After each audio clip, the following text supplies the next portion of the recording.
Assalamualaikum warahmatullahi wabarakatuh. Alhamdulillah, hari ini kita bisa dipertemukan kembali untuk membahas tafsir ijmali. Alhamdulillah di hari ini bisa membahas juz 15. Semoga teman-teman semua hari ini bisa membahas dengan semangat ya habis sholat tarawih tadi. Dengan begitu, Ana buka daurah kali ini dengan membaca bismillah. Bismillahirrahmanirrahim. Alhamdulillah Ustaz Nur Faji juga sudah hadir di sekitar kita. Dengan seperti biasa peraturannya teman-teman sudah tahu, kalau ada pertanyaan boleh di drop di kolom komentar. Dan tanpa berlama-lama Ana bisa kembalikan ke Ustaz Nur Faji Ramadan. Kepada Ustaz.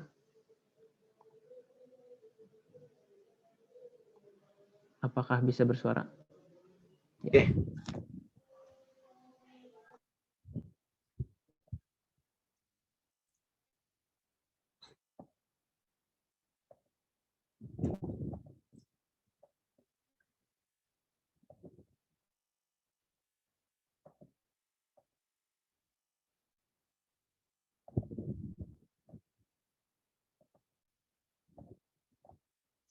Bismillahirrahmanirrahim. Assalamualaikum warahmatullahi wabarakatuh.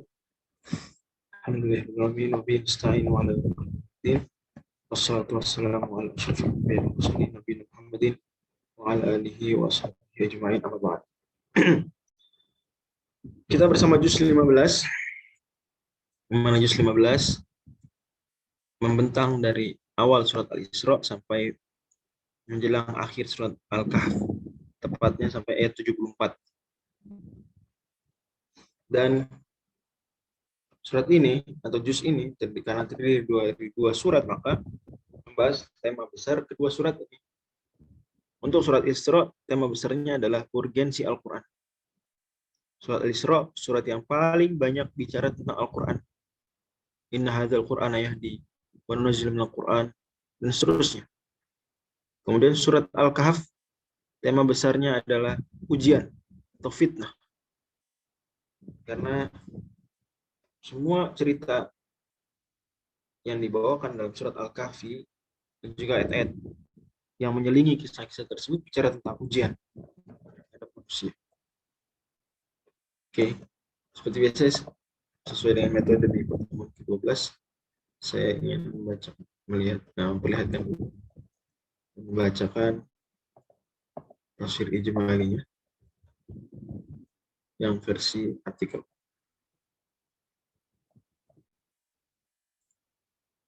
Sudah disampaikan ya, sudah dikirim ke grupnya. Baik. Kok juz 16, maaf.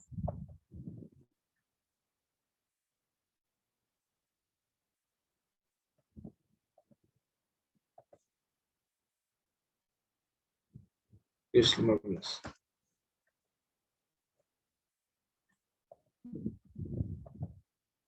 Oke. Malam itu kurang lebih sedekade sudah lelaki tangguh berusia 50 tahun itu memikul amanah sebagai nabi dan rasul bagi semesta. Ini menurut pendapat yang saya ikuti, peristiwa Isra Mi'raj terjadi di tahun 10 Hijriah.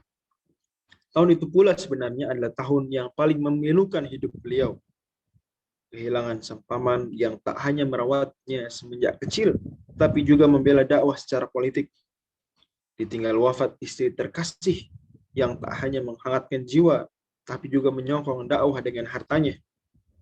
Malam itu, dari Masjidil Haram di Mekah menuju Masjidil Aqsa di Al-Quds, yang kala itu keduanya belum pula berupa bangunan masjid. Jadi penting diingat bahwa Masjidil Haram dan Masjidil Aqsa saat Allah firmankan atau turunkan ayat tersebut, Subhanalladzi asra bi'abdihi laylam minal masjidil haram ilal masjidil aqsa alladzi barakna haulah. Itu belum ada bangunan Masjidil Haram dan belum ada bangunan Masjidil Aqsa. Ini poin penting harus dicamkan. Hamba terbaik itu diisrakan oleh Allah. Allah sebut hamba. Asra bi'abdihi, dan penyebutan Rasul SAW dengan hamba, abad itu adalah penyebutan yang paling mulia. sebagaimana Ibnu Qayyim sebutkan dalam kitab beliau Miftah dalam kitab beliau Madarijus Salikin. Oke, karena menjadi hamba Tuhan itulah seutama-utamanya kedudukan seorang makhluk. Dan Allah Subhanahu wa taala menyebut Nabi Muhammad dengan hamba di tempat-tempat penting, di momen-momen besar. Di antaranya Isra dan Mi'raj. Tidak Allah sebut sebagai rasul walaupun beliau rasul. Tapi ini mencerminkan pada kita bahwa sejatinya ubudiyah lah peran terbesar, kedudukan tertinggi seorang hamba. Diperjalankan di malam hari dengan buruk. Buruk, kita tidak perlu bayangkan buruk berupa mesin, tapi pastinya dia lebih canggih daripada mesin. Itu saja. Yang hebat dari Allah Subhanahu wa taala itu menciptakan sesuatu lebih hebat daripada mesin, padahal bukan mesin. Bisa terbang, burung terbang, padahal bukan mesin yang bisa terbang. Pada akhirnya lebih hebat burung daripada pesawat secara umum. Andai seukuran, ya intinya Masya Allah. Jadi tidak perlu dibayangkan buruknya berupa mesin, tapi dia jelas lebih canggih dari kendaraan-kendaraan mana.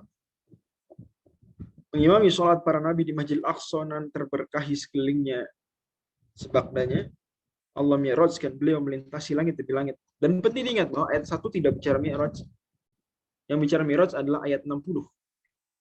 Melihat ayat-ayat kebesarannya. Linuriyahu min ayatina.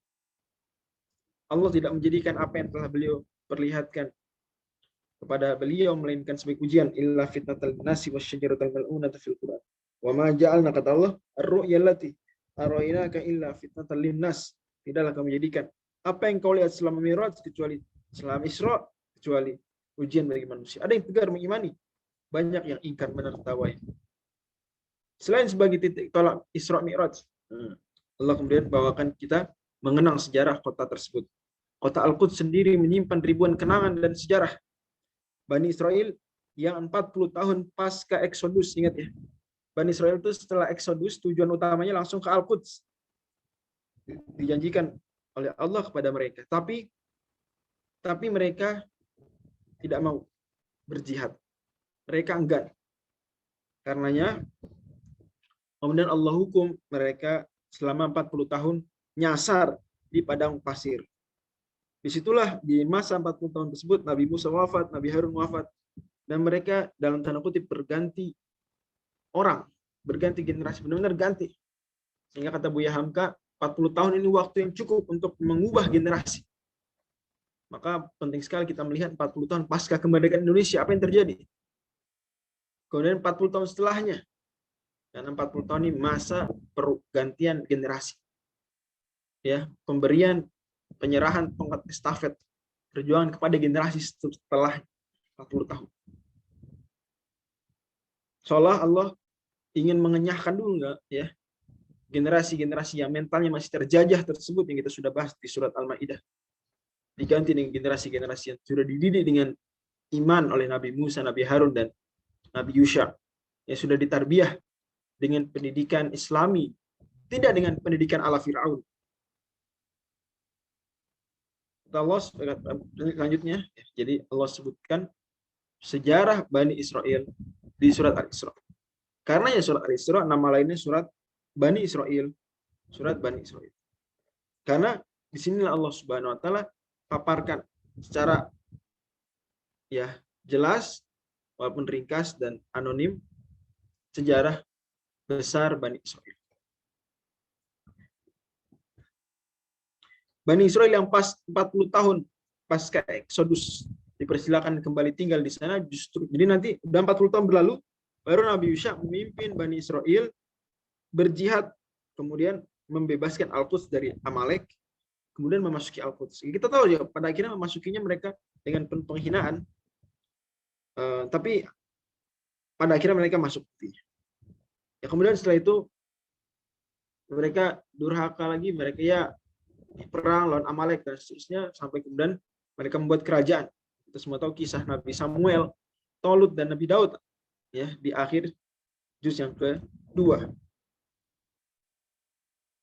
Untuk hukuman pertama, Tapi di sana sayangnya mereka membuat kerusakan di dunia. La tufsidunna fil ardi marrataini, kalian akan membuat kerusakan di dunia 2 kali. Wala ta'lunna uluwan kabira, akan membuat kesombongan yang nyata, yang besar.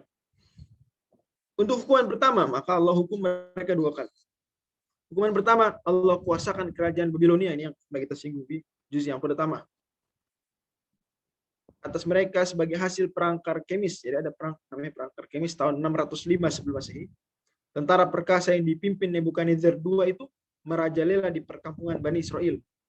Sekali lagi Bani Israel diperbudak, bahkan mereka diangkut pergi ke Irak. Setelah banyak puluhan ulama mereka dibantai. Seluruh naskah Taurat dibakar, dan Baitul Maqdis yang dibangun Nabi Sulaiman diluluh lantakkan. Selang beberapa dasawarsa Allah takdirkan Dzulqarnain. Wallah bisawab, saya 2 tahun lalu masih meyakini Dzulqarnain atau setidaknya itu the last position that I possess adalah Dzulqarnain itu Cyrus the Great. Dzulqarnain itu Cyrus the Great. Sampai sekarang saya masih belum menemukan hal yang menggoyahkan pilihan ini. Dan ini ya penuh pertimbangan hasil pembacaan Al-Fakir terhadap banyak sekali sumber-sumber berbahasa Arab, klasik, modern, berbahasa Inggris, penelitian ahli kitab, penelitian muslimin, jadi seperti itu. 2 tahun lalu Al-Fakir menulis Dzulqarnain itu Cyrus the Great. Sampai sekarang masih. Sebelum 2 tahun tersebut, sepertinya posisi ini Al-Fakir pegang sejak tahun 2010. Dan sudah konsultasi berkali-kali, sempat digoyahkan oleh Ustadz Mahmud, guru kami waktu itu di kampus. Tapi Al-Fakir kemudian malah semakin menemukan penguat. Pada akhirnya, intinya setelah beberapa dasawarsa setelah terusirnya diperbudak kembali Bani Israel oleh Babilonia, dibawa ke Irak, termasuk Nabi Daniel dibawa ke sana dan wafat di sana. Nabi Daniel, Allah takdirkan Dzulqarnain, Cyrus the Great, mengalahkan Babilonia tahun 539 sebelum Masehi. Dan mereka dipulangkan kembali dengan terhormat ke Al-Quds. Nabi Uzair atau Nabi Ezra yang sudah kita kisahkan di awal juz 3. Ini udah saya bilang. Ya, dikisahkan juz 3 lalu pun tak lama dihidupkan kembali Al-Quds setelah 100 tahun mati. Nabi Ezra dimatikan oleh Allah. Fa'amatahullah mi'ata amin. Tsumma ba'atsah, kemudian Allah hidupkan. Beliaulah yang kemudian mendiktekan penulisan ulang Taurat. Pun Baitul Maqdis dibangun kembali tahun 516 sebelum Masehi. Sayang, Bani Israel kembali congkak atas para nabi dan membunuhi mereka, termasuk bekerja sama dengan Romawi demi membunuh Nabi Zakaria dan Nabi Yahya, serta mengira berhasil menyalib Nabi Isa padahal gagal. Sudah singgung di juz yang ke-6. Allah hukum mereka. Di sisi lain, sebagian mereka mengutuskan Nabi Uzair secara berlebihan menjadi anak Tuhan. Allah hukum mereka kali kedua. Jadi kali pertama itu adalah tafsiran dari firman Allah. فَإِذَا جَاءَ وَعْدُ أُولَاهُمَا بَعَثْنَا عَلَيْكُمْ عِبَادًا لَنَا. Itu yang pertama tadi, yaitu apa maksudnya? Mereka dijajah oleh kerajaan Babilonia, dihancurkan Baitul Maqdis oleh Nebukadnezar II. Itu wa'du ulahuma. Adapun wa'dul akhirati, فَإِذَا جَاءَ وَعْدُ الْآخِرَةِ لِيَسُوءُوا وُجُوهَكُمْ. Itu yang Al-Fakir ikuti adalah bahwa Allah hukum mereka kali kedua dengan penghancuran yang dilakukan Romawi di bawah rezim Kaisar Vespasian. Jadi ada kaisar namanya Vespasian pada September 70 Masehi. Sekali lagi Baitul Maqdis diratakan dengan tanah, bahkan dijadikan tempat sampah. Kelak ketika Islam di zaman Khalifah Umar bin Khattab radhiyallahu anhu membebaskan Al-Quds, diserahkan kunci Al-Quds Umar melihat ternyata tempat Baitul Maqdis yang lokasinya sudah jadi apa? Lokasi sudah jadi tempat sampah, maka dibangun kembali sebagai Masjidil Aqsa oleh Umar bin Khattab. Demikianlah 2 hukuman ilahi atas keonaran Bani Israel. Lalu Allah sampaikan, menarik. Asa rabbukum ayyarhamakum. Mudah-mudahan Tuhan memberikan rahmat pada kalian. Wa in udna, kalau kalian kembali mengulang kembali pengrusakan, maka kami pun akan kembali menghukum. Nah, kita lihat di abad 20 ini Bani Israel kembali berulah menista Masjidil Aqsa dan penduduk sekitarnya. Maka kita tinggal bilang ke Bani Israel hari ini, wahai orang-orang Bani Israel, wa in utum udna, kalau kalian kembali mengulang, Allah pun akan mengulang hukuman. Maka nantikanlah wahai Bani Israel hukuman Allah atas mereka serta kemenangan Islam. Tetapi di bawah kekuasaan Romawi, tidak semua kelakuan Bani Israel mengecewakan. Ada pula di antara mereka yang tulus beriman kepada Nabi Isa alaihissalam. Mereka yang kelak disebut Nasrani adalah Muslim sejati pada zamannya. Nah, ini kita berpindah dari surat Al-Isra ke Al-Kahf. Surat Al-Kahf. Oke. Jadi Al-Kahfi awalnya Ashabul Kahfi itu mereka beragama, kita bilang sekarang Nasrani. Ini mereka pengikut Nabi Isa, mereka bertauhid, tapi waktu itu Islam belum menjadi a proper name for a religion, belum. Ya. Tapi mereka nih Nasrani bertauhid. Ashabul Kahfi itu Nasrani. Nasrani adalah Muslim sejati pada zamannya waktu itu. Sebelum diutusnya Nabi Muhammad SAW, tahun berapa Nabi diutus? Tahun 610 Masehi. Di antara mereka adalah para pemuda yang disebut Ashabul Kahfi, Seven Sleepers. Mereka bertujuh lari dari kejaran polisi Romawi ke dalam gua demi menyelamatkan tauhid. Kenapa kok gitu? Kenapa mereka lari? Karena di permulaan tahun 250, Kaisar Decius membangun berhala di kota Efesus. Lalu memaksa warga kota untuk melakukan kemusyrikan dengan menyembelih bagi berhala tersebut, lalu melumuri tubuh dengan darah hewan yang dikorbankan. Upacara kemusyrikan. Hukuman mati pun diumumkan. Demikian. Ya, sejarah menyebutkan diumumkan bagi yang tidak bersedia melaksanakan. Maka Maximilian, Jamblichus, Martin, John, Dionysius, Antonius, dan Konstantin beserta anjing mereka, satu ekor anjing, semuanya memilih menjaga kemurnian tauhid. Mereka sempat berkonfrontasi dengan sang kaisar sebelum pergi bersembunyi di gua. Dalam gua, mereka ditidurkan Allah selama 300 tahun Masehi atau 309 tahun Hijriah. Jadi, salah sami'atin sinina wasdadu tis'a, itu 300 tahun, yakni hitungan Masehi, wasdadu tis'a, yakni orang Arab tambah 9 tahun lagi. Jadi 309 hitungan Hijriah. Dan berarti tahun 550 memang sudah ganti. Sudah rejimnya sudah berbeda. Setelah bangun, mereka yang lapar mengutus Jamblichus untuk membeli makanan dengan uang perak, dirham, ingat Romawi pakai dirham utamanya, yang mereka miliki. Dan waktu itu dirham yang mereka miliki masih bergambar Kaisar Decius tadi. Karena orang Romawi biasa mencetak uang koin itu dengan mencetak juga gambar dari kaisarnya. Alangkah kagetnya penjual di pasar karena koin perak yang dibawa Jamblichus berlukiskan gambar Decius, kaisar yang meninggal dunia 3 abad silam. Decius memang dimatikan Allah setahun setelah kejadian di Efesus tersebut. Jadi, setelah kejadian Efesus, Allah matikan Decius setahun setelahnya. Gak lama. Sementara kaisar yang berkuasa di zaman itu, yang tahun 550 berarti ya, karena 250 tambah 300, tahun 550 bernama Justinian I, yang berkuasa tahun 527 sampai 565, serta dia nih, Justinian I, beriman pula kepada Nabi Isa. Jadi lebih dekat pada tauhid Justinian I dibandingkan Decius yang malah ngajarin musyrik. Kekaisaran Romawi pun saat itu telah terbagi dua. Ingat, Romawi Barat dan Timur berpisah tahun 395. Ini fakta penting. Ya, angka penting 395 jangan dilupakan. Justinian I memimpin Romawi Timur Bizantium. Sementara Romawi Barat telah bubar tahun 480. Berita mengenai koin Jamblichus menyebar begitu cepat hingga masyarakat Efesus pun gempar. Mereka meminta Jamblichus menunjukkan mana gua tempat mereka tidur panjang. Namun sesampainya di pintu gua, ketujuh pemuda ini Allah wafatkan. Demikianlah penjagaan Allah terhadap siapapun yang turut menjaga kemurnian tauhid. Tauhid selain diuji ketangguhannya di hadapan tiran, juga diuji kekokohannya di depan gemerlap harta yang menipu. Jadi di sini sebetulnya di surat Al-Kahfi tema besarnya tadi kan ujian. Allah bawakan 5 kisah mewakili hal itu. Kisah pertama mewakili ujian tiran, ujian diktator, ujian pemimpin politik, ujian politik. Ya. Seperti Nabi Musa menghadapi Firaun, Nabi Ibrahim menghadapi Namrud, Ashabul Kahfi menghadapi Kaisar Decius. Sama.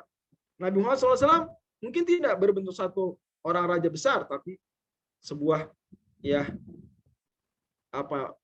kelompok besar dari Quraisy yang mereka membuat sistem yang sangat tribalism, yang sangat rasis, musyrik dan sejenisnya. Darun Nadwa itu yang dihadapi Nabi Muhammad SAW, ada Darun Nadwa. Ya. Waktu itu sistemnya memang tidak ada pemimpin terbesar, dan itu salah satu tradisi jahiliyah, tidak punya pemimpin utama, terbagi-bagi kekuasaannya antar suku.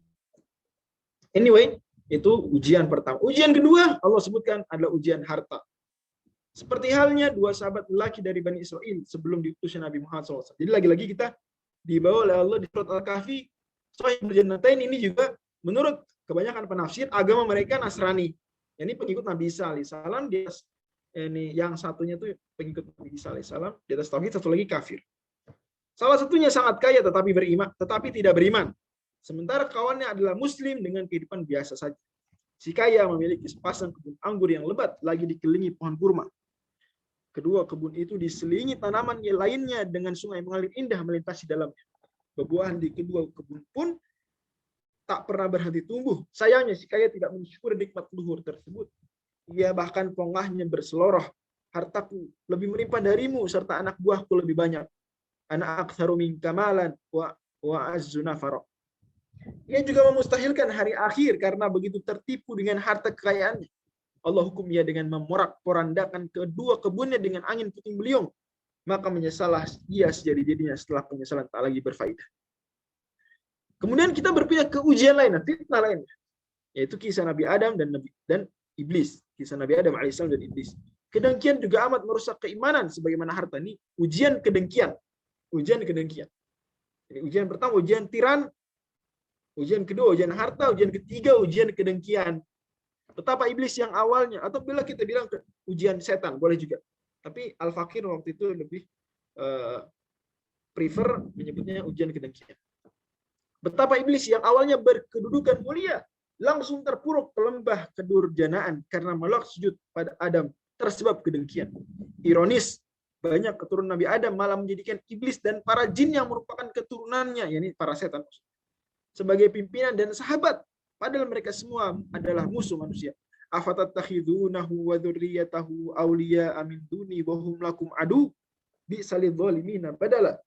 Manusia yang Allah telah muliakan malah menghinakan dirinya menjadi pengikut iblis yang menggoda untuk menyembah selain Allah. Untuk durhaka pada orang tua. Ini saya isyaratkan ke surat Al-Isra. Surah Al-Isra ayat 23 dan seterusnya. Untuk menyembah selain Allah, untuk durhaka pada orang tua, untuk membunuh jiwa, untuk mendekati zina, untuk menyalahgunakan harta anak yatim, untuk melakukan kemungkaran yang manusia tak tahu akibat buruknya. Maka itu diantara benteng penjagaan iman manusia dari godaan iblis ialah berdoa mohon perlindungan Allah yang memiliki nama-nama termulia. Di akhir surah Al-Isra Allah masih tentang Asmaul Husna. Qul ud'ullaha aw ud'ur rahmana ayyamma tad'u falahul asmaul husna. Ialah dengan mendirikan salat lima waktu ditambah tahajud. Wa minal laili fatahajjad bihi nafilatan lak. Ialah dengan Al-Qur'an yang menunjuki jiwa. Inna hadzal Qur'ana yahdi lillati hiya aqwam. Wa nunazzil di ayat lain wa nunazzilu minal Qur'ani ma huwa shifaa'un wa rahmatul lil mu'minin. Fitnah yang keempat, ilmu pengetahuan juga berpotensi menjadi godaan. Ini ilmu, ujian ilmu. Allah pernah menegur Nabi Musa yang mendaku sebagai orang paling berilmu. Hanya sedikit ilmu yang diketahui manusia, bahkan tentang ruh dalam diri saja. Ya, yas'alunaka anir ruh qul ruhu min amri rabbi. Surat Al-Isra. Ruh di dalam diri saja kita tak banyak tahu.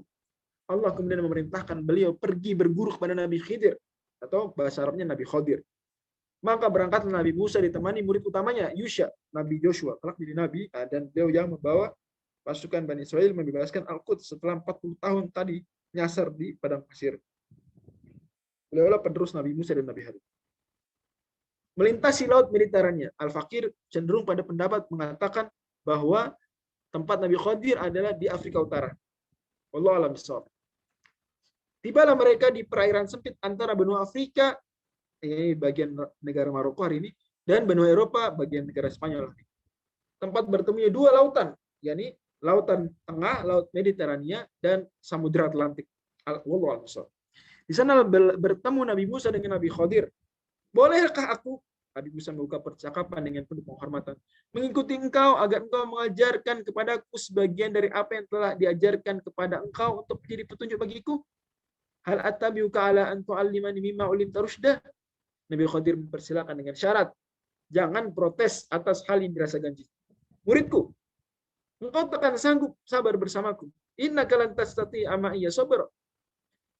Bagaimana mungkin kau sabar atas hal yang tak kau ketahui hakikatnya? Wa kaifa tasbiru ala ma lam tuhitu bihi khubra. Tapi Nabi Musa beberapa kali tak sabar protes saat sang guru membocorkan perahu dan bahkan merenggut nyawa. Wallahu a'lam. Itu gambaran tentang juz yang ke-15 ini. Saya ubah dulu. Kita pindah ke slide. Oke, sudah terlihat belum? Nah, beberapa poin akidah selain Isra Mi'raj, Asmaul Husna tadi adalah urgensi Al-Quran. Allah Subhanahu wa taala firmankan, jadi di surat Al-Isra ini banyak sekali konsep-konsep tentang Al-Quran. Inna hadzal Qur'ana yahdi lillati aqwam. Tadi ya. Wa nunazzilu minal Qur'ani ma huwa shifaa. Allah sebutkan Al-Quran sebagai obat. Dan banyak wa idza qara'tal Qur'ana ja'alna bainaka wa bainal ladzina yu'minuna bil akhirati hijaban mastura. Jika engkau sedang baca Quran, maka kami jadikan di antara engkau dan orang yang tidak beriman itu adalah ada hijab, ada penghalang. Adapun syariah maka membentang di surat Al-Isra saja, ya. Di surat Al-Kahfi ada ayat ahkam yaitu tentang wala taqulanna li syai'in inni fa'ilun dzalika ghadan illa an yasha'allah. Larangan menjanjikan sesuatu tanpa bilang insyaallah. Tapi ya minor, artinya satu hal saja. Adapun Al-Isra maka ada rangkaian wa qada rabbuka alla ta'budu illa iyyahu wa bil walidaini ihsana. Ya Allah perintahkan kita untuk birrul walidain, terus larang mubadzir, wala tubadzir tabdzira. Kemudian diajari kita bagaimana etika kalau kita nggak bisa memberi tapi orang butuh, gimana? Wa imma tu'ridanna anhum ibtigha'a rahmatin min rabbika tarjuha faqul lahum qawlan maysura. Katakan perkataan yang maisur. Perkataan maisur tafsirannya adalah mengatakan gini, insya Allah mudah-mudahan Allah kalau sudah kasih rezeki, insya Allah mudah-mudahan nanti bisa membantu. Sekarang mohon maaf sedang susah, sedang tidak bisa membantu. Mohon maaf ya. Itu qaulan maisura seperti itu. Ini diberikan optimisme mereka supaya bahwa saya tidak memberi bukan karena kikir tapi memang karena sedang ya, tidak dapat kemudahan, sedang tidak leluasa, lapang. Seperti itu tafsiran para sahabat. Kemudian larangan bunuh anak, wala taqtulu auladakum khasyata imlaq. Di sini khasyata imlaq dan di asyr wasaya atau al-wasaya al-asyr yang kita bahas di surat Al-An'am itu min imlaq, langsung min imlaq. Jadi di sana jangan bunuh anak karena kamu miskin, min imlaq. Kalau di sini kamu kaya cuma takut miskin, khasyata imlaq. Larangan zina, jadi larangan mendekati zina maksud saya. Wala taqrabuz zina, jangan larangan membunuh. Wala taqtulun nafsal lati harramallahu illa bil haqq. Larangan menyalahgunakan harta anak yatim. Ya, wala taqrabu malal yatimi illa billati hiya ahsan. Perintah jujur dalam timbangan. Wa auful kaila idza kiltum wazinu bil qistasil mustaqim. Perintah menepati janji. Wa aufu bil ahdi innal ahda kana mas'ula. Larangan taklid buta. Wala taqfu ma laysa laka bihi ilm. Innas sam'a wal basara wal fuada kullu ulaika kana anhu mas'ula. Larangan pongah. Wala tamshi fil ardi maraha. Innaka lan takhriqal arda wa la tablughal jibala tula. Nah, kemudian hikayah sudah kita singgung tadi tentang Isra Mi'raj. Dan ingat Isra itu di ayat 1, Mi'raj di ayat 60. Ya. Dan Isra disinggung di ayat 1 surat ini. Mi'raj disinggung lagi di surat An-Najm. Kisah Bani Israil sudah kita paparkan tadi, alhamdulillah. Kisah Al-Kahfi juga. Sahibul Jannatain, ini maksud tadi. Wadribahu masalah rajulain. Kisah Nabi Adam dan Iblis diulang 2 kali di juz ini. Satu di surat Al-Isra dan satu di surat Al-Kahfi. Kisah Nabi Musa dan Nabi Khidir juga sudah kita paparkan. Wallahu a'lam. Demikian yang bisa kita pelajari dari juz yang ke-15 mudah-mudahan jadi ilmu yang berangkat amal soleh, dan kita mohon pada Allah ketika sudah sampai di tengah-tengah di Al-Quran, tengah-tengah Al-Quran juz 15 kita sudah tuntaskan. Bahkan kita di dalam juz 15 ini juga ada ayat yang huruf tersebut adalah huruf tengah-tengah Quran, yaitu waliyatalattaf, huruf fa di situ waliyatalattaf, menurut hitungan banyak ulama adalah itu tengah-tengah Al-Quran, makanya di sebagian mushaf diberi tanda merah warna kalimat kata tersebut atau diperbesar ukuran fontnya dan sejenisnya. Semoga Allah SWT terima amal soleh kita setengah bulan Ramadan ini dan memberikan kepada kita kekuatan untuk terus ikhlas, ittiba, dan istiqomah menjalani sisanya. Wassalamualaikum.